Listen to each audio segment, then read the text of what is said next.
우리 이사야 30장 1절에서 14절까지 말씀인데요. 지금 이 시간에는 1절부터 7절만 서로 교독하시도록 하겠습니다.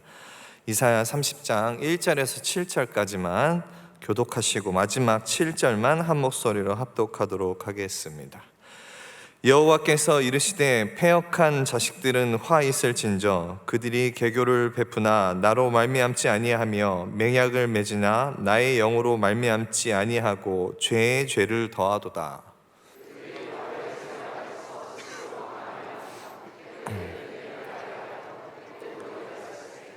내 입에 묻지 아니하였도다.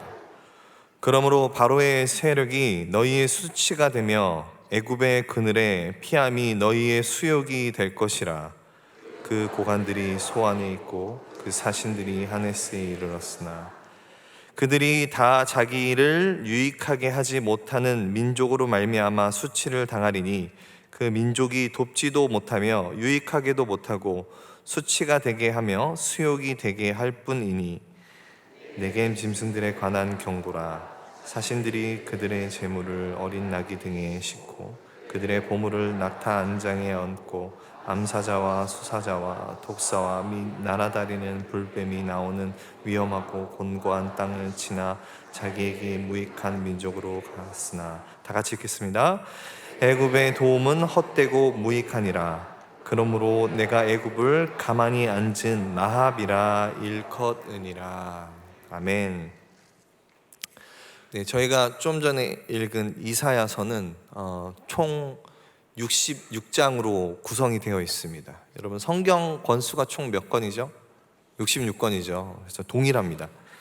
그리고 대다수의 학자들, 성경학자들은 이사야서를 두 부류, 그러니까 두 부분으로 나누는데, 그 부분을 나눌 때 1장부터 39장까지로 이제 한 파트로 나누고 40장에서 66장까지를 또 한 파트로 나누고 있습니다. 근데 이것도 참 신기하게 우리 구약과 신약의 권수가 39권과 27권으로 나뉜 것처럼 동일하다는 거죠.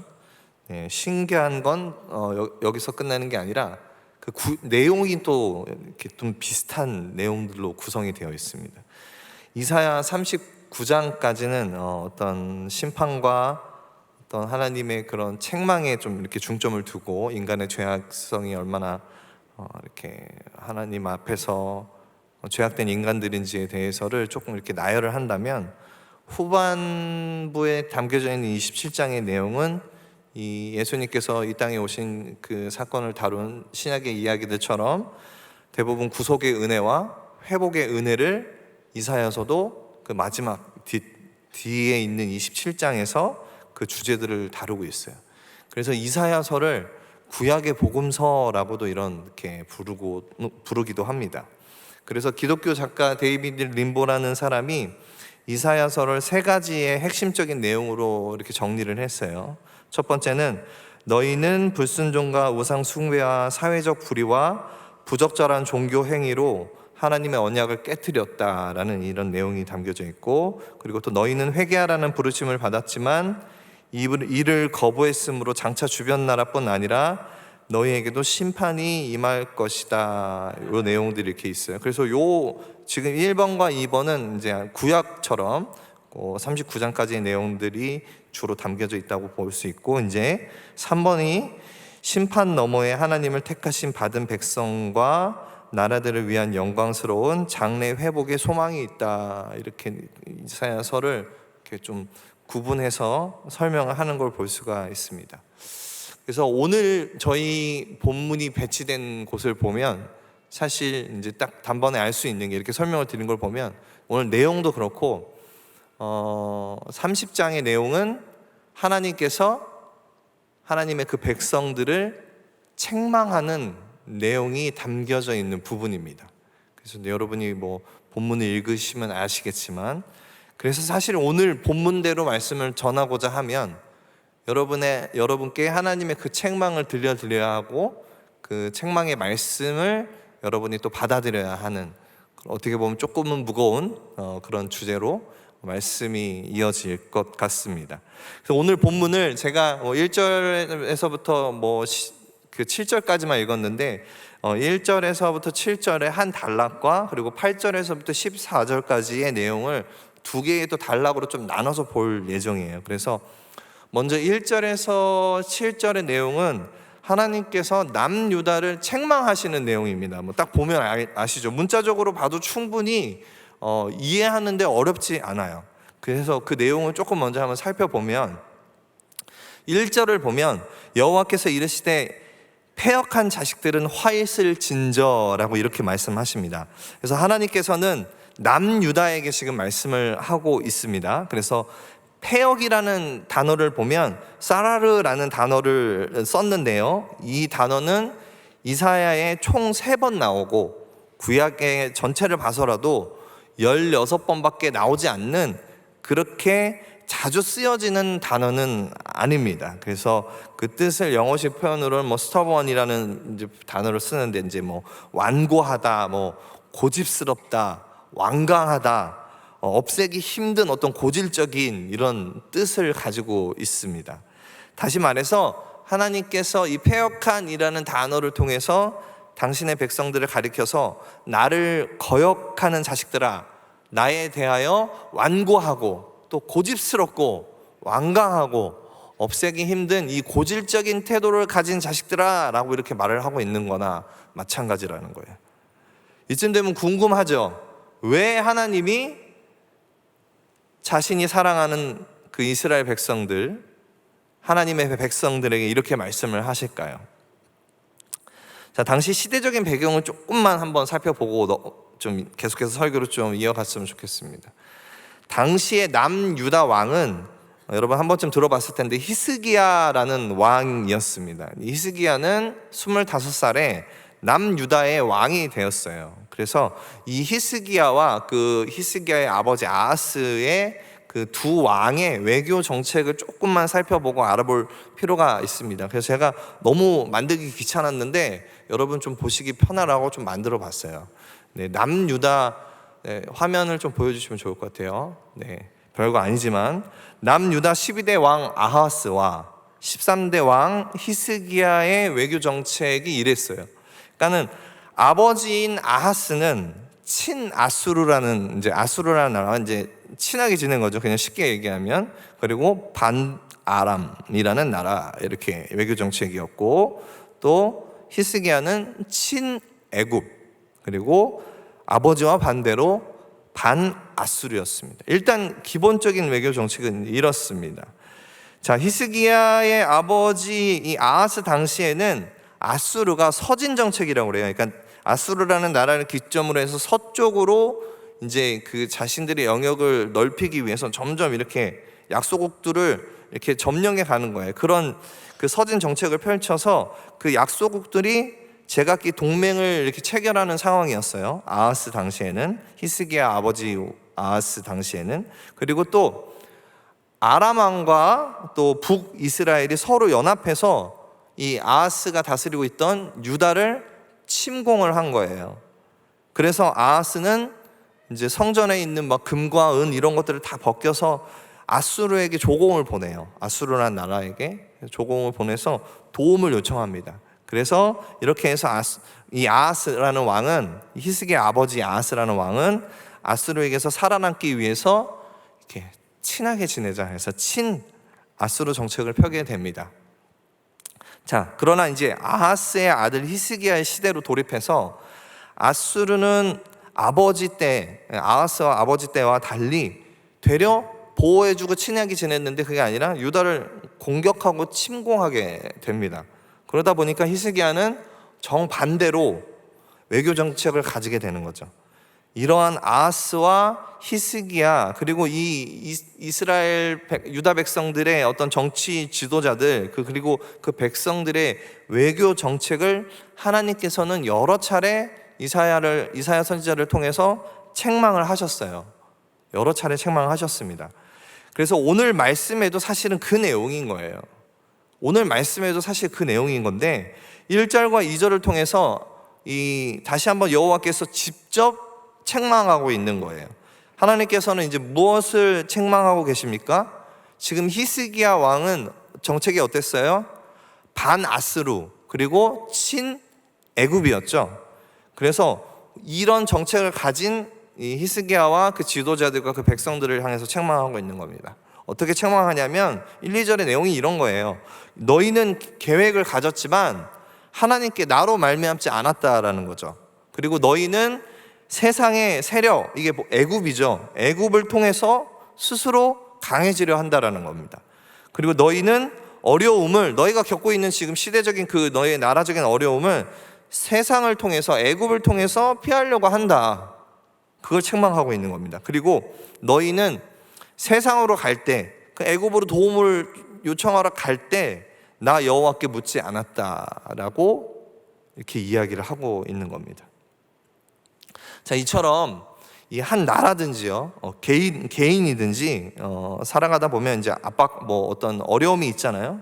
그 고난의 시기를 지나갈 때 그 나라가 됐든 그 단체가 됐든 그 개인이 됐든 그 나라와 단체 혹은 개인이 무엇을 의지하고 무엇을 피난처로 삼는지가 여실히 드러나는 겁니다. 그렇죠? 자, 히스기야를 비롯해서 지금 유다 백성들은 하나님을 의지하지 않고요, 애굽이죠. 즉 세상을 의미하는 애굽을 의지하는 모습을 보였습니다. 그래서 하나님이 이 모습을 두고 지금 경고를 하고 있는 거예요. 그래서 하나님께서 3절에서 5절의 내용들을 통해서 그렇게 너희가 세상의 도움만 바라게 될 때 어떠한 상태가 되는지를 다양한 단어를 통해서 설명을 하고 있습니다. 자, 이사야 30장 3절을 보면 그러므로 바로의 세력이 너희의 수치가 되며 애굽의 그늘의 피함이 너희의 수욕이 될 것이라, 이런 말을 합니다. 자, 여기서 좀 우리가 관심 있게 봐야 될 단어는 수치와 수욕이라는 단어입니다. 우리가 대충 그냥 단어의 의미들을 알고 있겠지만 원어적인 의미들을 조금 자세하게 살펴볼게요. 3절의 수치라는 거는 쉐임, 영어로는 쉐임이고 원어로는 보셰트라는 단어를 씁니다. 근데 이게 그냥 아주 간단한 단어적인 의미는 창백하다라는 원래 뜻을 갖고 있어요. 근데 보통 이 단어가 쓰일 때는 아주 당황해서 얼굴이 창백해질 정도로 큰 수치심을 느끼는 상태를 이야기할 때 쓰는 단어라는 거예요. 아주 당황해서. 또 3절에 나온 수욕이라는 단어는 disgrace라는 건데 이제 켈림마라는 원어를 사용했는데 이거는 이제 상처를 입다라는 기본적인 뜻을 갖고 있는 단어입니다. 자, 어처구니 없는 실수와 어리석음 때문에 모욕을 당하고 극심한 혼란을 느끼는 상태를 보통 이야기할 때 이 단어를 쓰는 거예요. 여기서 수치와 수욕이라는 단어를 이렇게 우리가 정의를 알 수가 있습니다. 근데 5절에 가서 보면요, 5절에 보면 그들이 다 자기를 유익하게 하지 못하는 민족으로 말미암아, 민족이 이제 애굽이죠, 수치를 당하리니 그 민족이 돕지도 못하며 유익하게도 못하고 수치가 되게 하며 수욕이 되게 할 뿐이니. 여러분, 3절에서 동일한 단어가 두 개가 쓰였죠. 수치와 수욕입니다. 자, 근데 우리가 여기서 좀 잘 봐야 될 거는 한국 성경이나 영어 성경은 3절에서 수치와 수욕, 5절에서 수치와 수욕을 같은 단어로 표기를 하고 있어요. 이제 보면 5절에 보면 5절에 쓰인 수치는 shame, 영어로 똑같아요. 근데 원어는 다릅니다. 원어는 다른 단어로 쓰고 있어요. 야베쉬라는 단어는 다른 단어로 씁니다. 기본적으로 이거는 물이 마르다, 풀이 시들다, 이런 뜻을 갖고 있어요. 그래서 본문에서 이 말이 쓰이는 이 수치의 뜻을 보면 되게 잔뜩 기대했는데 아무것도 아닌 실패로 끝났을 때 갖게 되는 큰 실망감과 누리게 되는 그 부끄러운 상태를 이야기할 때 쓰는 단어예요. 자, 그리고 또 5절에 나오는 수욕은 또 영어로는 disgrace 똑같아요. 한영 단어는 똑같이 씁니다. 근데 원어는 헤르파라는 다른 단어를 써요. 이게 원래 이 헤르파라는 단어가 어떤 의미냐면 여성의 그 외음부를 의미하는 거예요. 그러니까 굉장히 은밀한 곳이죠. 여성의 은밀한 곳을 지칭할 때 사용하는 건데 이게 보통 쓰는 단어의 의미가 온몸이 벌거벗은 상태에서 느끼는 모욕감이라는 거예요. 굉장히 어떻게 보면 강렬한 단어입니다. 이 헤르파라는 단어만 봐도. 자, 그래서 수치라는, 수욕이라는 비슷한 단어를 하나님께서는 왜 다른 단어들을 사용하면서까지 계속 동일한 의미들을 전달을 하려고 했을까요? 물론 당연히 이런 거는 문법적으로는 강조법이라고 볼 수가 있어요. 하나님께서는 무엇을 강조하고 싶었던 걸까요? 이 단어를 통해서 이 수치와 수욕을, 원어를 다른 거를 다 써가면서 왜 이렇게 이스라엘 백성들의 모습, 이렇게 너희가 이렇게 될 것이다 라고 왜 이렇게 강조를 하고 있는 걸까요? 아까도 설명드렸지만 하나님으로 말미암지 않는 우리들의 계획은요, 그리고 하나님의 말씀을 배제한 세상을 향한 우리의 소망은, 또 하나님 없이 세상의 것을 의지해서 내가 뭔가 강해지려고 하는 우리의 욕망들 있죠. 자, 그리고 내게 닥친 어떤 고난과 어려움들, 이런 것들을 하나님 없이 세상의 것을 의지해서 해결하려고 하는 그런 모든, 그러니까 쉽게 말하면 하나님의 뜻을 구하지 않는 모든 인생의 발걸음은요, 얼굴이 창백해질 정도로 수치심과, 그리고 너희의 그 어처구니 없는 실수와 어리석음으로 인해 너희 스스로는 극심한 혼란을 맞이하게 될 것이다. 자, 세상을 향한 너희의 기대와는 달리 큰 실망감과 함께 부끄러움을 경험하게 될 것이고, 이는 세상 앞에서 완전 벌거벗은 상태에서 느끼는 모욕감을 받게 될 것이다 라는 이런 하나님의 아주 강력한 경고의 말씀이라는 겁니다. 자, 근데 더 웃긴 건요, 이렇게 유다 백성은 하나님 없이 세상을 의지한다는 것이 무엇인지를 깨닫지도 못한 채 애굽을 향해서 자신의 도움을 청하러 갑니다. 자, 그 청하러 가는 그 모습을 또 하나님께서 6절에서 이렇게 설명합니다. 네겜 짐승들에 관한 경고라. 사신들이 그들의 재물을 어린 나귀 등에 싣고 그들의 보물을 낙타 안장에 얹고 암사자와 수사자와 독사와 및 날아다니는 불뱀이 나오는 위험하고 공고한 땅을 지나 자기에게 무익한 민족, 이게 애굽이죠, 애굽으로 갔으나라고 이렇게 말씀을 하고 있습니다. 자, 당시 아수르라는 나라가 애굽을 견제하기 위해서 애굽으로 갈 수 있는 가장 빠른 편한 해안 도로를 점령을 해서 차단을 해놨어요. 그래서 그 누구도 애굽과의 그 거래를 하지 못하도록 아수르가 통제를 하고 있었습니다. 그래서 유다 사신들, 유다 백성들이 애굽에게 도움을 청하러 가려면요, 쉽고 편한 길이 있었는데 아수르로 인해서 못 가니까 이 암몬과 모압이라는 그 땅을 지나서, 나라를 지나면서 시내 광야를 거쳐서 애굽으로 가는 아주 매우 멀고 험난한 길을 선택해야만 했어요. 그래서 지금 그런 길이 암사자와 수사자와 독사와 날아다니는 불뱀이 나오는 위험한 그런 길이다라는 것을 이야기를 하고 있는 겁니다. 자, 유다 백성들은 그러니까 그런 굉장한 수고로움을 감내하면서라도 어떻게 하는 거예요? 애국과의 동맹을, 즉 세상의 도움을 간절히 원한 거예요. 그러니까 이 말은 그들이 세상의 도움을 얼마나 크게 평가하고 있는지, 그리고 그것을 얼마나 간절히 원하고 있는지를 잘 보여주는 사실입니다. 자, 이러한 유다 백성들의 모습을 보고 하나님은 그 어떠한 도움을 주지 못할 애굽, 그러니까 세상에게 자신들의 그 유다 백성들 자신들의 시간과 정성을 들이는 모습을 보면서 한심한 듯이 책망하고 있는 것입니다. 그리고 결국 자신들에게 무익함을 줄 뿐인데, 그런 자들을 향해서 자신들이 소중히 여기는 것을 또 생명의 위협을 감수하면서까지 금과 은을 가지고 바치고 가는 그 모습을 보면서 하나님은 그 모습이 얼마나 어리석고 허무한가를 이야기하고 있는 거예요. 그 말씀이 7절입니다. 애굽의 도움은 헛되고 무익하니라. 그러므로 내가 애굽을 가만히 앉은 라합이라 일컷 얻느니라 라고 이렇게 말씀하고 있습니다. 자, 애굽을 두고, 당시에 그 강대국을 두고 하나님은 말씀합니다. 텅 비고 공허하다. 그리고 애굽을 두고 이런 표현을 해요. 좀 공부를 하지 않으면 알 수 없는 표현인데 가만히 앉은 라합이라는 표현을 합니다. 자, 여기서 라합은 어떤 그 누구도 대적할 수 없는 강력한 힘을 상징을 하는 단어예요.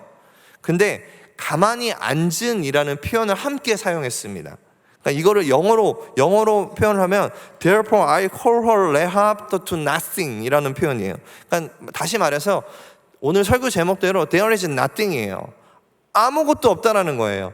유다 백성들이 그 목숨을 걸고 자신의 그 소중한 것들을 가득 가져가서 그들에게 도움을 청해봤자 그 결과는 텅 비고 공허한 아무것도 없는 There is nothing. 그걸 이야기하고 있는 겁니다. 그래서 1절에서 7절의 내용을 보면 하나님이 이야기하시는 거예요. 지금 유다 백성들이 어떠한 상태인지 지금, 그리고 그들이 욕망을 채우기 위해서 어떻게 지금 실제로 어떠한 행동을 하고 있는지를 이야기하고 계시고, 그리고 그들이 하는 행동의 그 결말, 그리고 하나님 없는 그 세상이 주는 결말이 무엇인지를 바로 이야기하고 있는 거예요. 자, 그렇다면 한번 궁금할 수 있을 것 같습니다. 어찌해서 이 유다 백성들은 이 하나님을 의지하지 않고 이 잘못된 방식으로 자신들이 겪고 있는 위기와 그 자신들의 삶의 그 걸음들을 결정하고 그렇게 나아갔을까요? 오늘 본문에서 보면 그 이유를 두 가지로 딱 얘기하고 있습니다. 그 첫 번째가 하나님의 말씀을 듣는 태도가 변질되었습니다. 하나님의 말씀을 듣는 태도가 변질되었기 때문에 그들은 이러한 모습을 보였던 거예요. 자, 말씀을 보면 제가 세 번역으로 좀 이해하기 편하게 여러분 준비했는데, 우리가 오늘은 아까 읽진 않았지만 오늘 본문 30장 10절에서 11절에 이런 말씀이 있습니다.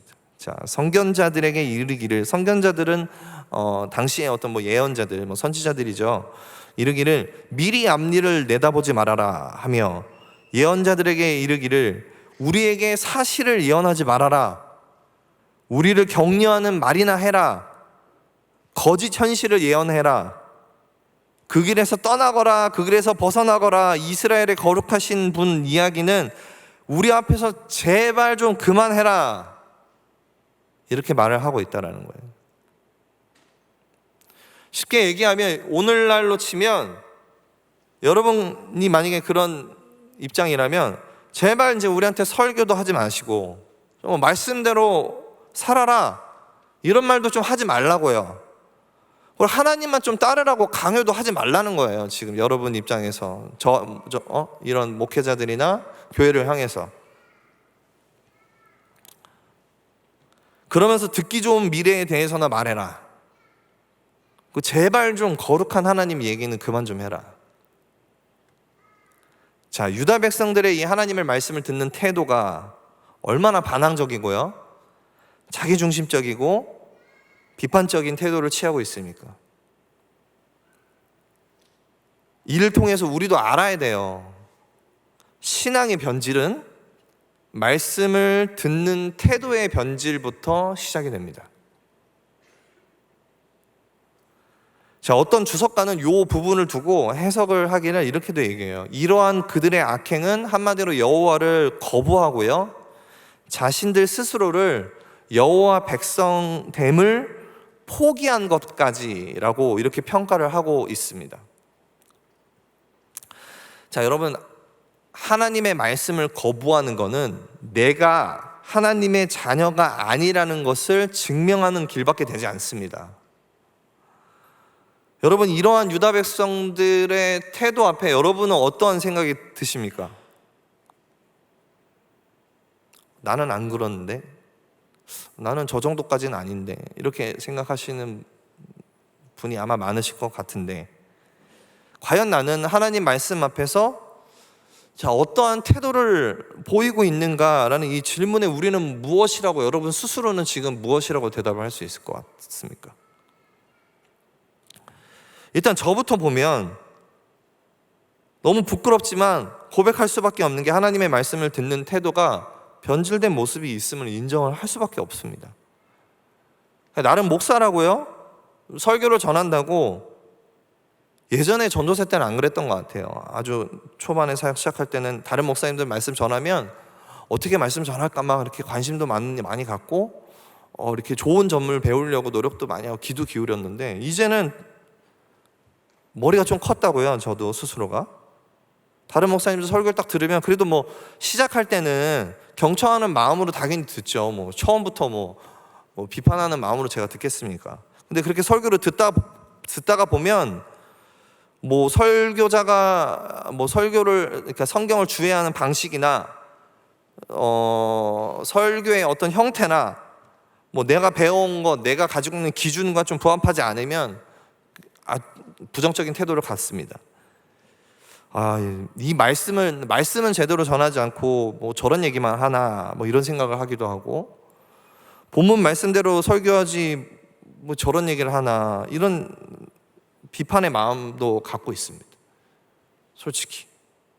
그리고 뭐 다른 어떤 부정적인 것도 자꾸 생각하게 되고요. 그러니까 벌써 제 안에서 하나님의 말씀을 듣는 태도가 벌써 이 유다 백성들과 별반 다름이 없음을 저도 제 자신을 그렇게 보게 됩니다.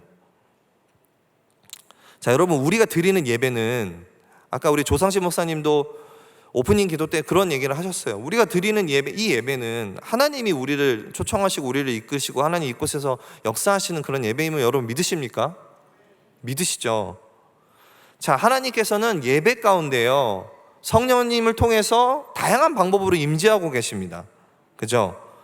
여러분 성령님을 통해서 하나님께서 임재하시고 이 예배를 통해서 아까 찬양부터 기도부터 시작해서 찬양까지 지금 말씀이 흐르는 시간 가운데 성령님이 여러분에게 역사하고 계신다는 사실을 믿으세요? 임재하고 계신다는 사실을 믿으십니까? 누군가에겐 찬양을 통해서 역사하셨고 누군가는 지금 이 말씀을 통해서 역사하고 계십니다. 근데 우리가 그 중에 하나, 우리가 지금 볼 것, 설교자를 통해서 하나님의 말씀이 선포되는 거잖아요. 그러니까 지금 제가 하는 설교도 그냥 그저 신은식이라는 목사 그 수준 낮고 연약한 그 사람이 전하는 수준으로 이 말씀을 대하는 게 아니라 하나님의 말씀이라는 기본적인 믿음이 있어야 된다는 거죠. 근데 저부터가 그게 너무 많이 무너져 있다는 거예요. 말씀을 준비하면서 보니까. 그걸 너무 잘 아는 제 자신인데도, 그리고 심지어 말씀을 전하는 목사인데도 하나님의 말씀을 듣는 태도가 변질이 되어 있습니다. 여러분 가만히 생각해 보십시오. 일주일을 한 주를 살면서 하루라는 주일이라는 한 날을 정해주셨고 그 중에 길어봤자 1시간 반, 그 중에 설교는 40분에서 50분 사이에 전해지는 그 설교, 일주일 때 그 시간에 전해지는 그 설교예요. 공적으로 여러분에게 하나님께서 말씀하시겠다라고 선포한 시간입니다. 근데 그 시간마저도 그 선포되는 말씀을 대하는 태도와 말씀을 받아들이는 우리의 마음이 어떻냐라는 거죠. 여러분 어때요? 오늘 설교 우리 한번 솔직해 볼까요? 제가 오늘 설교라고 그 사실을 아셨을 때 여러분 마음이 어떠셨습니까? 한숨 나오고 그러진 않으셨어요? 오늘 신우신 목사님 설교네, 오늘 설교 또 길겠네, 이런 설교 또 어렵겠네. 그렇죠? 설교를 듣는 태도의 시작이 여러분 이러진 않으셨으면 참 좋겠다는 생각을 해봅니다. 여러분 사실 저도요, 여기 앉아 계신 그 대부분의 청년들 제 개인적으로 잘 알지 못합니다. 친분이 있는 것도 아니고 제가 담당하는 부서도 아니고, 그래서 제가 여기 올라와서 설교를 전할 때요, 제가 담당하고 있는 우리 하모니 공동체라든지 아니면 제가 같이 함께 사역하는 우리 찬양팀이라든지 개인적으로 친분이 있는 지체들만 생각하고 그 사람들만 은혜 많이 받았으면 좋겠다라고 생각하고 올라와서 말씀을 전할까요? 그렇진 않습니다. 저는 여러분 한 분 한 분을 잘 알지 못하지만 여기 계신 모든 한 분 한 분이 정말 부족한 제가 말씀을 전하고 하나님께서 저를 또 사용해서 말씀을 전하는 이 시간을 통해서 여러분 지금 제 눈에 보이는 여러분 한 분 한 분이 정말 하나님의 그 말씀의 은혜를 받기를 간절히 원하고 소망하는 마음은 정말 솔직히 제 마음에 있습니다. 이건 거짓이 아니에요. 그러한 마음을 가지고요, 시간을 들여서 싸워가면서 말씀을 부여잡고 공부하면서 책을 막 찾아가면서 말씀을 준비합니다. 여러분 또한, 우리 또한 아마 대부분의 목사님들이 다 동일해요. 저만 그런 게 아니겠죠. 그 말씀을 준비하기 위해서 정말 많은 목회자들이 고민하고 기도하면서 그 말씀을 통해서 회중들에게, 성도님들에게 많은 은혜를 전하기를 간절히 원하고 있습니다. 여러분, 우리 모두가 그렇게 말씀을 듣는 자세는 정말 좋은 마음의 밭으로 말씀을 좀 듣기를 주님의 이름으로 축복드립니다. 여러분, 다시 한번 우리 스스로에게 좀 질문을 해보길 원해요. 하나님의 말씀을 듣는 우리의 태도는 어떠한가? 내가 좀 좋아하는 목사님 말씀이네, 내가 좋아하는 목사님이네, 단순히 이렇게 개인적인 취향으로 주일에 설교를 반응하세요? 저 목사님 설교는 내 스타일 아닌데. 많이 말씀을 들으면서요, 여러분 스스로 좀 신앙생활을 했으니까 저건 아니지, 저렇게 얘기하는 건 아니지, 저 말씀 너무 오버 아닌가? 요즘 세상이 어떤 세상인데 저런 말씀을 해? 저 목사님 맨날 교회만 있으니까 세상을 전혀 모르고 하는 얘기지, 이런 비판을 하진 않으세요? 혹은 저 말씀 너무 꼰대 발언 아닌가? 듣기 싫다, 재미없다 설교. 우리 안에 이런 마음이 없어요? 자, 난 한 번이라도 이런 마음이 들었다 그러면 새끼손가락을 살짝 한번 움직여주세요.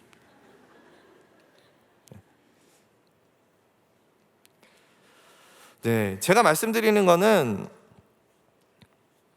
목회자가 강단에서 전하는 말을 맹목적으로 따르라는 이야기는 아닙니다. 저희 같은 목회자는 인간이기 때문에 말씀을 중심적으로 전하는 메시지보다 우리의 언어, 사람의 언어가 담길 때도 있어요. 그리고 정치적인 어떤 표현이라든지 아니면 성경에 근거하거나 원리를 두지 않는 그냥 청중이 화자가 들었을 때 좋은 말만 할 때도 있습니다. 여러분 입장에서 당연히 그러한 것들을 분별해야 되겠죠. 그러나 그 분별 또한 우리의 지성으로 하는 게 아닙니다. 성령님을 의지해서 말씀을 분별하시는 은혜를 사모하면서 그 말씀을 받는 우리의 마음의 태도를 준비하며 기도로 그 자리에 있어야 될 줄 믿습니다. 여러분, 이건 단지 설교 시간에만 적용되지 않아요. 자, 우리 삶에서 신앙생활에서 똑같이 적용이 됩니다. 내가 매일 묵상하는 전해지는 그 말씀을 내가 대하는 태도, 혹은 하나님이 다양한 통로를 통해서 전해지는 여러분을 향한 주님의 그 음성을 여러분 귀 기울이시고 받아들이셔야 됩니다. 그 음성이 성령님의 역사로 전해지는 그 나의 내면의 음성으로 다가올 때도 있고, 때로는 저희 같은 목회자를 통해서 직접적으로 전달이 될 때가 있고, 때로는 여러분의 그 믿음의 선배나 여러분 가족을 통해서, 혹은 여러분의 팀의 리더를 통해서, 순장을 통해서 다양하게 전해지는 그 하나님의 말씀을 그 받아들이는 그 태도에 대한 여러분의 변질이 있는지 없는지를 점검을 해야 된다는 거예요. 오늘 말씀은 그거를 이야기하는 겁니다. 하나님이 하나님의 말씀들이 우리에게 전해질 때 오늘 이 유다 백성들의 고백처럼 우리에게 바른 것만 보이지 말고 좀 부드러운 말만 좀 했으면 좋겠네, 이런 식의 태도가 아니라 어떠한 형태의 말씀이 오더라도요, 그게 때로는 오늘 말씀같이 여러분을 책망하고 여러분 너희들 잘하고 있냐, 너희들 모습이 어떠하냐, 하나님께서 이렇게 그냥 쉽게 얘기하면 혼내시는 말씀도 받아들이고 내 마음에 진짜 그 말씀을 심어놔서 그 말씀이 내게 필요할 때 역사되어질 수 있도록 믿음으로 아멘하며 화답을 돼야 되지 않을까라는 생각을 하는 거죠. 자, 여러분, 팀켈러 목사님이 복음과 삶이라는 책에서 그냥 종교인과 정말 복음에 거한 사람을 비교할 때 이렇게 설명했어요. 자, 종교인은 하나님 말씀 앞에 순종하면 용납될 것이다 생각하지만 복음에 거한 자는 용납되었음으로 순종한다는 거예요. 이 차이를 알겠습니까, 여러분? 두 번째로 종교인은 하나님 말씀 앞에 다른 무언가를 얻기 위한 순종의 목적을 가지지만 진짜 복음에 거한 자는 하나님을 더 알기 위한 순종으로 하나님을 기뻐하고 닮는 목적을 지녔다라고 설명합니다. 여러분은 어느 쪽에 속해 있어요? 종교인에 속해 있습니까? 복음에 거한 자에 속해 있습니까? 여기 계신 모든 한 분 한 분이 모두 종교인이 되지 않고 말씀에 거하는 자가 되기를 간절히 주님의 이름으로 축원드립니다. 자, 그렇기 때문에 우리 모두가 하나님의 말씀을 듣는 태도가 변질된 것은 아닌지, 그런 자로 살아가는 건 아닌지 내 자신을 점검하고 하나님의 말씀에 귀 기울이면서 그 말씀에 순종하는 주님의 자녀들 되기를 주님으로 축복드립니다. 자, 그러면 두 번째로 왜 유다 백성들은 이토록 하나님께 또 책망을 받게 되었을까? 왜 이런 결과들을 낳게 되었을까? 두 번째는 자신들이 만들어낸 힘을 믿고 의지하기 때문입니다. 30장 12절을 좀 보겠는데요. 우리 한번, 이게 사실은 뭐 이렇게 통판으로 준비되어야 되는데 우리 한 목소리로 한번 읽어봤으면 좋겠습니다. 뭐 성경책을 보셔도 좋고 앞에 자막이 준비될 텐데 한번 한 목소리로 읽어보겠습니다. 이러므로 이스라엘의 거룩하신 이가 이같이 말씀하시되,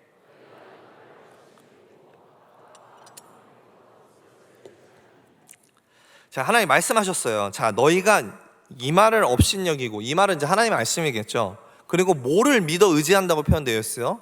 압박과 허망을 믿어서 그것을 믿고 의지한다고 표현했어요. 근데 그 압박과 허망이라는 단어만으로는 좀 이게 뭘 의미하는지를 잘 알 수가 없어요. 근데 좀 그 내용을 공부를 해보면 이래요. 자, 이 구절은 유다 지도자들을 비롯해서 유다 백성들이 추구했던 어떤 정치적인 입장이죠. 애굽 나라를 의지하려고 하는 그 부분을 하나님께서 직접 책망하시는 말씀인데, 하나님은 그들이 압박과 허망을 믿고 있다고 얘기하면서 그걸 의지한다고 말씀하고 계십니다. 여기서 말하는 압박의 의미는요, 자, 당시에 유다 지도자들이 자기 백성들한테 부당하게 세금을 걷어서 그 재물을 강탈하죠. 그 강탈하는 행위를 의미하고 있고요. 그 강탈한 행위를 그 자체적으로 의미하고 있는데, 이 강탈한 이 물질이 되겠죠. 금과 뭐 은이 되겠죠. 그런 것들을 어디다 쓰는 거예요? 애굽과 동맹을 요청할 때 사용을 했고요. 그리고 나머지는 자신들의 그 재산을 불리는데, 자신들의 배를 채우는 데 사용이 된 거죠. 그러니까 여기서 말하는 압박이라는 단어가 가진 단어는, 압박을 믿는다라는 말은 바로 물질의 힘을 믿는다는 거예요. 물질이 만들어낸 힘을 믿는다는 거예요. 물질이 가진 힘과 그 능력을 믿고 그걸 의지한다라는 거예요. 압박을 통해서 얻어낸 물질, 그 물질로 만들어내는 애국과의 동맹, 그 물질로 만들어낸 자기의 부로 인한 자기의 어떤 힘, 이런 걸 이야기하는 겁니다. 자, 그리고 허망은요, 자, 이사야 선지자가 수도 없이 경고했어요. 외쳤어요. 어떤 이 백성들의 완악한 태도를 굽히라고 얘기했지만, 그들은 태도를 굽히지 않고 끝까지 패역한 길을 걷는 지도자들, 그리고 그들을 따르는 백성들, 그런 정치 철학을 이야기하는 겁니다. 그러니까 자신들의 고집이에요. 이게 뭐냐면 결국은 자신들만의 방식을 이야기하는 거예요. 내 방식대로 하다 보면 선지자가 틀렸다라는 걸 증명해낼 수 있고, 내 방식대로 하다 보면 하나님도 나한테 져주실 거야 라고 생각하는 말도 안 되는 헛된 마음인 거예요. 그게 허망한 마음입니다. 그래서 여기서 말하는 허망의 의미는 말씀을 근거하지 않고, 말씀을 염두하지 않고, 말씀은 망각한 채 그냥 살아가는 나만의 방식을 이야기하는 겁니다. 왜 우리 안에 그런 게 없겠습니까? 그렇죠? 하나님을 완전 배제한 채 여러분의 삶에서 여러분만이 살아가는 방식이 왜 없겠어요? 자, 당시 유다왕, 아까도 얘기했지만 히스기야나, 자, 그 백성들의 입장에서는 하나님이 아닌 애굽의 힘을 의지했습니다. 그리고 자신들이 물질로 만들어낸 그 힘과 그 자신들의 정치 철학을 믿었어요. 의지했죠. 근데 사실 생각해 보면요, 히스기야와 유다 백성들이 그 애굽에게 외교 정책을 펼친 것, 친애굽을 펼친 것은 아주 합리적인 방법으로 보여요. 왜냐하면 이미 앞부분에도 설명을 드렸지만 아버지는 그 아수르에게 이렇게 친아수르 정책을 펼쳤지만 본인은 그 아수르와의 관계에서 실패를 했단 말이에요. 그렇죠? 그리고 그 무언가 강력한 힘을 대체할 나라가 필요했던 거예요. 그러면 그 애굽이 필요했겠죠. 그리고 당시 시대적인 상황을 보면 아수르 왕 사르곤 2세가 죽은 이후에 당시 그 팔레스타인 지역에 대한 아수르의 영향력이 점차 감소하기 시작했어요. 그래서 실제로 블레셋과 모압과 에돔 이렇게 반아수르 동맹을 결성해서 아수르를 대항하기도 했습니다. 이런 여러 가지 상황들을 보니까 히스기야와 유다 백성들은 우리들의 생각과 우리들의 경험으로 생각해 봤을 땐 아수르가 아니라 애굽을 선택하는 것이 아주 현명한 선택이다라고 생각했을 거예요. 세상적으로 보면요, 아주 지혜롭고 자신들이 선택한 그 방식과 그 철학들이 사람들에게 아주 좋게 평가받을 모습이라는 거예요. 그런데 히스기야와 유다 백성들의 결정은 올바른 결정이 아니었습니다. 왜요? 왜 올바른 결정이 아니었습니까? 그 이유는 아주 간단합니다. 그 결정 자체에 하나님을 배제하고 하나님의 말씀 앞에 두지 않았기 때문이에요. 이 말은 무엇이냐? 여러분이 삶을 살면서 결정하는 모든 삶의 어떤 살아가는 방식들, 어떤 그런 것들이 여러분 안에 하나님이 있지 아니하면 아무리 세상이 칭찬하고 여러분 보기에 아무리 그것이 지혜로운 방법이라 할지라도 하나님은 그 방법들을 기뻐하지 않는다는 겁니다. 그 방식들을 인정하지 않는다는 거예요. 그러니까 우리 스스로에게 이런 질문을 던질 수 있죠. 본문이 말하는 압박, 물질의 힘을 믿고 물질이 나에게 힘이 되어줄 거라는 믿음이 우리 안에 없어요? 정말 없나요? 본문이 말하는 허망이에요. 하나님의 말씀은 배제된 채 그저 나만의 방식으로 살아가는 나의 의지는 없냐는 거예요. 저부터가 지금 이렇게 준비하고 설교하는 저부터가 자신 있게 말 못합니다. 예를 들어서 물질 생각해 볼까요? 저라고 돈이 많으면 좋겠다라는 생각 안 할까요? 제 인생에 그럴 일은 없겠지만 제가 만약에 갑자기 많은 돈이 생기면 무엇을 할까라는 질문이 생기기도, 그 질문이 끝나기도 전에 이미 제 안에 무엇을 소유하고 싶은 욕망, 그걸 자랑하고 싶은 욕망, 더 가지고 싶은 욕망이 제 안에 이미 가득 차 있다는 걸 저는 알고 있습니다. 현대인들은 물질의 노예라고 합니다. 이런 표현이 있을 정도로 물질은 우리에게 너무나 큰 존재입니다. 그 물질의 힘과 능력을 무시할 수 없어요. 여러분, 돈이면 다 된다라는 말이 거의 현실과도 같은 세상을 살아가고 있습니다. 여러분, 부정할 수 없잖아요. 세상은 그렇다는 거죠. 그렇다면 우리는 어떻게 살아가야 할까요? 물질에 관해서 하나님은 무엇이라고 말을 할까요? 압박을 믿는다고 하나님께서 세상의 그 물질의 힘을, 나를 배제한 채 너희는 물질의 힘을 믿는다고 하는 그 압박에 대해서 이야기하고 있는 거잖아요. 지금 그 물질에 관해서 하나님은 우리에게 무엇이라고 얘기하는 거예요? 성경에 보면 부자 되라, 돈을 많이 벌어라, 부자 되는 것에, 돈을 버는 것에 너의 인생을 바쳐라, 물질이 너를 평안케 할 것이다 라는 이와 같은 말씀은 존재하지 않습니다. 되려 돈을 사랑하지 말고 있는 바를 족한 줄 알아라. 그가 친히 말씀하시기를 내가 결코 너희를 버리지 아니하고 너희를 떠나지 아니하리라 하셨느니라. 히브리서 13장 5절에 기록되어 있고요. 또 돈을 사랑함이 일만하게 뿌리가 되나니 이것을 탐내는 자들은 미혹을 받아 믿음에서 떠나 많은 근심으로서 자기를 찔렀도다. 디모데전서 6장 10절에도 이렇게 말씀하고 있어요. 그리고 예수님이 오신 이래에는, 초대교회는 물질에 대해서 되려 나눔을 이야기하고 있습니다. 여러분들, 이런 말씀을 전할 때 오해하지 말았으면 좋겠습니다. 물질을 버는 행위나 물질을 많이 가지게 되는 것을 제가 부정하는 게 아니에요. 만약 그렇다면 잘못된 금욕주의에 빠져 있는 거겠죠, 제가. 우리는 열심히 일을 해서 돈을 벌어야 됩니다. 저도 유학생활하면서 공부하랴 뭐 사역하랴 하지만 내 가족 생계를 먹여 살리기 위해서 열심히 일했어요. 새벽 2시까지도 일하고 하루에 18시간도 일하고. 그게 뭐 잘못된 겁니까? 너무나 중요한 거죠. 돈을 또 많이 번다고 해서 잘못된 것도 아닙니다. 우리가 살아가는 삶의 위치에서 물질을 벌기 위해서 또 최선의 삶을 살아야 됩니다.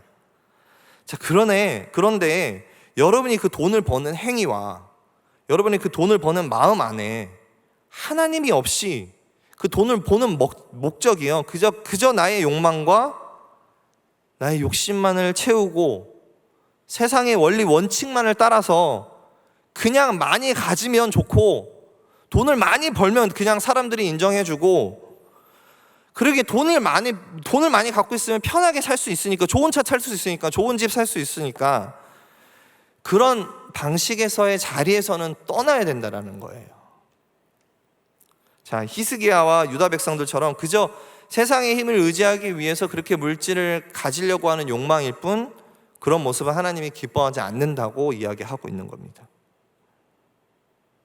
저는 이 말씀을 준비하면서 굉장히 많은 고민을 했어요. 현 시대의 실제적인 어떤 이야기들을 하면 좋을까? 젊은 세대들 솔직히 뭐 요즘에 주식이다 코인이다 많이 하잖아요. 뭐 그런 얘기 할 때 저는 그거에 대해서 좀 공부를 좀 계속 하고 있었고, 좀 이런 이야기들을 언젠가 한번 나눴으면 좋겠다는 생각을 하긴 했습니다. 자, 주식을 이야기하기 전에 투기와 투자에 대한 개념을 좀 알아야 됩니다. 이건 세상에서 말하는 기독교에서 말하는 방식이 아니라 세상에서 말하는 방식입니다. 워렌 버핏 아시죠?